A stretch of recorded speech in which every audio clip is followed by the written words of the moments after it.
Le glyphosate sera prolongé de 10 ans dans l'Union européenne. C'est l'issue, par défaut, de l'impasse politique entre les États membres.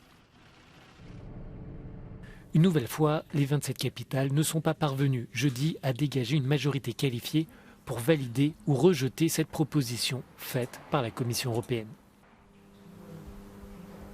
Selon la procédure, le dernier mot revient donc à l'institution qui a déjà annoncé qu'elle allait poursuivre le processus de prolongation de cette substance controversée employée dans des herbicides. The Commission has the legal obligation to take a decision, and this decision that we will take is based on the scientific analysis that we got from EFSA, ECHA, and the scientific community, and which will lead indeed to a renewal of the glyphosate.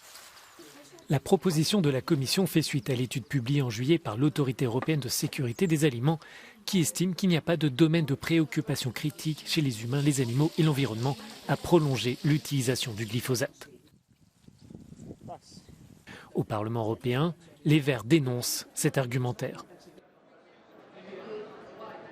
Cette proposition de renouveler le glyphosate, elle est dramatique pour la santé humaine. On compte un nombre croissant de victimes qui sont malades de cancer, de déformations dès leur plus jeune âge, mais aussi pour le vivant. Et on a de nombreuses études qui montrent l'effet dévastateur sur la biodiversité du glyphosate. Et donc, l'Europe a un choix. Soit elle empoisonne, soit elle protège. Et par ce vote, l'abstention, les États membres qui avaient les moyens d'empêcher cette proposition ont finalement contribué à cette dégradation de la santé, à cette dévastation de la nature.